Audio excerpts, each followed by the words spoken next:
Hey dear patrons, here I'm back, and today I want to talk about self-doubt and negative thought spirals and all the psychology that is also so important if you want to play guitar, or if you just want to really get better at stuff and really challenge yourself. And I think, what we think can really change the way we act. That's obvious, but sometimes also, at least for myself, I couldn't even realize what I'm thinking because there was so much emotionally, the thoughts and the emotion all would be like the same thing. And since I started meditating, it's a little bit easier for me to understand that something is a thought and that a thought is not a fact. And I read this book here, which I can only highly recommend, from David Goggins. I hate this picture, but anyway, that's why I never bought it. But he's like really a maniac, and he has run every ultra marathon on earth, I guess. And he's a Navy SEAL, and he's a really tough guy. But what I appreciate so much, that he is actually talking about negative thought spirals and all the shit that goes on in our head at times. And I have been sometimes feeling ashamed by my own thoughts and not thinking like anybody else would be thinking the same thing. And here's one thing that I want to quote, which already I find so great. It's like, we are all our own worst haters and doubters, because self-doubt is a natural reaction to any bold attempt to change your life for better. And this already is one of the sentences that really means so much to me, because if you know me and if you have been following me a while, I'm for sure having a lot of self-doubt. But also I find the moment I do something new, like the group lessons I'm giving, and I didn't do that before, self-doubt creeps up really a lot. And I know that I could never have done some of the stuff that I'm doing now, not because of my abilities, but because of my mental attitude, if you want. So because if I wouldn't feel comfortable anymore, or if I would I wouldn't be easy anymore, at times I would quit. And we all know that's wrong, but the thought process that goes on in my head is so strict or so tough to break through that it was just not possible for me to stay in this uncomfortable space. And now I can do that much better. I have some techniques that help me. One of them is also relaxation. So if I'm doing a lot of stuff that makes me feel uncomfortable, like what I'm doing lately is going on sessions again, also leading the class in the real world and online. That's all new to me, and that's all challenging. And then I know I'm going to do this, but I also know that's mostly at the beginning of the week. At the end of the week, I'm going to really relax, forget about it, and really do myself some good, read a book, take a walk, and then I can let go. And yes, another thing that he has been talking about is confidence, right? So people always say, super important to be so confident. Of course I want to be confident. Of course I am confident at some days, but I'm not always confident. And I always thought, which is also sort of nonsense, once you're confident, you're always confident. But that's not how it works. And he also says you have to earn that confidence again and again, and you get it by doing stuff that's hard or that you don't like to do. And I can feel that happening right now for me very much, because I'm back on track, going to the sessions, and just that I'm doing it. I'm just really only focusing on doing it, and not on how good I play and how shitty my solo was. I really try to focus on the doing part of it, and that makes me confident. Also, of course, I have been going to sessions, studying jazz guitar, taking guitar lessons and practicing guitar forever, right? And that there's sort of a layer that I have when I'm on stage where I'm actually pretty cool, that comes from all the years of doing this stuff. But the going there parts can also still become very hard for me, especially if I didn't do it for a long time. So he's talking what I love so much about preparing yourself. So I'm a big fan of preparing also, the place where I practice or the session I'm going to or the workshop I'm giving a day or more days before, so that when the time comes when I have to do a certain task, everything is in place. Like the pick is in place. I have a practice plan, right? Because the plan, with the plan, I don't go down that spiral of what should I practice? Is this a good exercise? And then watching through YouTube videos, not a way to practice. You need all your concentration and focus when you sit down and practice, and you can only have that if you know what you're doing and stick to it, if you have sort of a plan. And yeah, so that's like the organizational part of practicing, going out, playing. Then there's of course the practicing part, like what are you practicing? Is it leading to the right results? So I always try to, if I make a practice plan, I write down the topic and then I write next to it, or at least I did that for some time. Why? Why am I practicing this? And that helps me if I don't have the motivation at the moment. And then there's this mental preparation process that he's talking about, and that's basically, yeah, that's so interesting. So I'm my own guinea pig. Basically is to put yourself in a situation you're not comfortable, stressed out, right? Me going on the session, and then looking which thoughts come up. Because he also said he made so many plans for like ultra marathons, or what he did, like really the craziest things, like running for 70 hours, and wow. And he made all those plans on his couch, sitting on his couch, like we all do, right? We often make the plans for stuff we want to do in a comfortable situation. But then when the situation comes up, the thoughts change because we're not sitting on the couch anymore. And he just talks about being aware of those thoughts, and I try to be aware of those thoughts, maybe even writing them down. The minute you write them down, they change. And I know, because I'm not only a self-doubter, I'm doubting stuff in general. I always thought that's kind of a bullshit.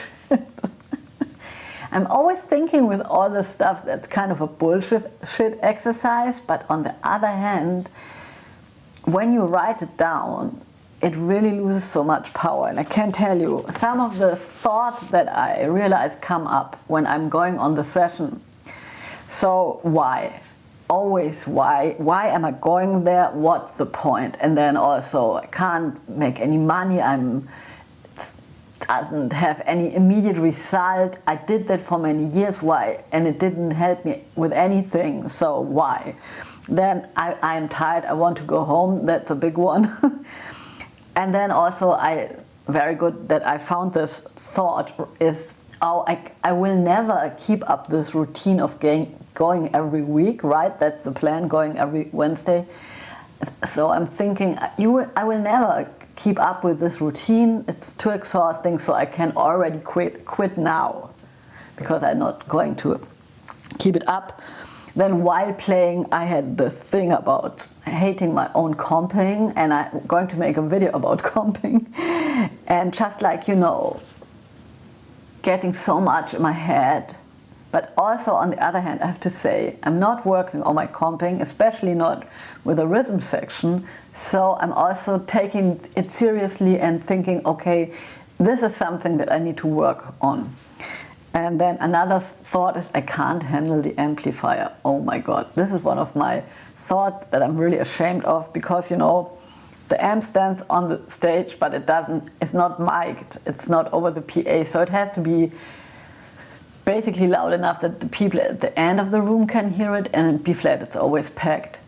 But I can't make it so loud that I will kill the people who are on stage, because then it will be too loud. So it's always like tricky. Yeah. And I have another thought that I don't know where it stems from. It's a fear-based thought that is, I shouldn't be here. This is not a safe place for me. I should go home. And yeah, I think that's just like this part of my brain talking like the animal part, just like to keep me safe, because I'm challenging myself and I'm doing something that I'm not doing so much anymore. And oh, that's my time. And I'm thinking that's something that I'm experiencing a lot lately, this feeling, and I'm thinking it comes from trying new stuff. And yes, it's so good to do new stuff. I think the older we get, the more complacent we can get.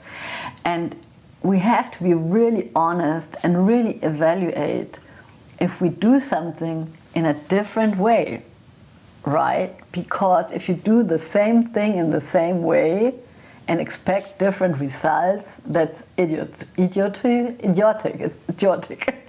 If you do something in the same way and expect different results, it's idiotic. I really like this quote, and that's why I'm doing things differently. And then there's another thing that he's talking about which resonated big time with me, and I think more people feel like this than we imagine, is being the only one. Oh man. And of course I am the only one again. There are lots of female singers, but no instrumentalists. The backstage room is packed with men of all ages. There's also, because you know I have been doing this for such a long time, this sort of talk that I get that I'm not used to anymore, like from guys who are my age or older. They don't talk down to me, but they talk to me a little bit like I'm their daughter. Yes, and that has always been like this. I'm just going to accept that it is like this. And he has another quote which I also like. Where is it? People who bully other people are not secure people, they're insecure. And this I'm trying to remember as well, because not everybody is a bully on a jazz session, but sometimes you get served a certain attitude. A lot of people, groups of people, a lot of different social situations that can feel like, you know, they're not taking me seriously, or they're not really nice, or sometimes people are stressed out because last time there were 8 guitar players, who's going to play next, right?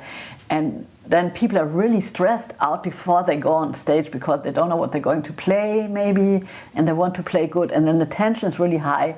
And I'm really just like trying to keep to myself and think, okay, if somebody is not nice to me, I always used, and I think this is a female thing, at least I have been raised like this. If somebody is not nice to me, it's my fault. And now I'm thinking, I'm trying to think if I can catch myself. If somebody's not nice to me, he's maybe not such a nice person.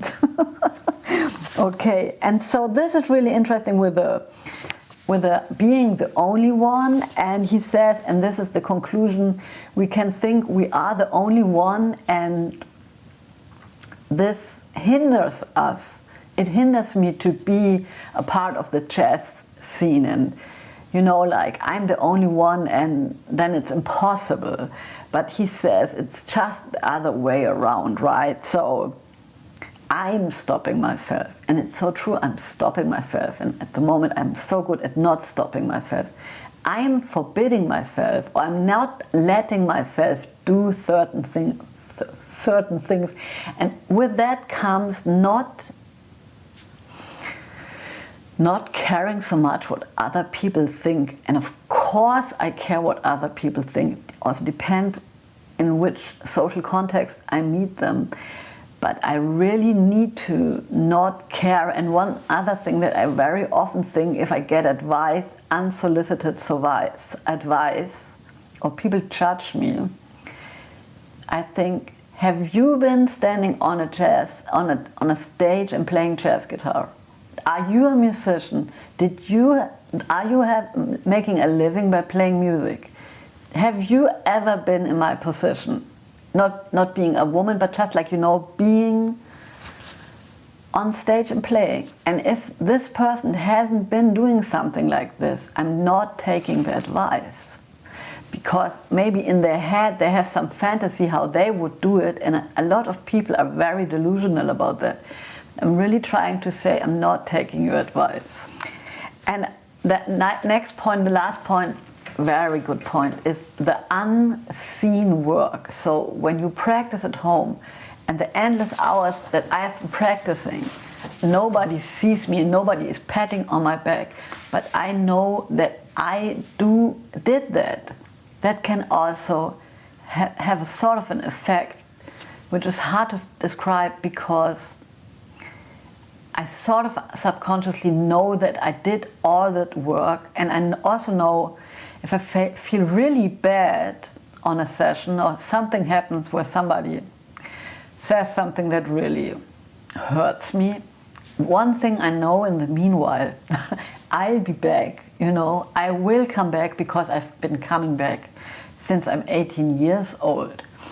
And so I think basically for me the quintessential thing is to take care about stuff that I can take care about. What am I thinking? How am I preparing? How can I do the stuff that I want? And not so much to think anybody should help me or my phone should ring or whatever should, but just like only focus on myself. And I hope if you're in a situation, in a similar situation, whatever it is, try and go out and try to do the stuff that you're afraid of, because when you do it, it's the best feeling. And maybe tell me if you had similar situations and we can share our thoughts on this subject. See you around. Bye.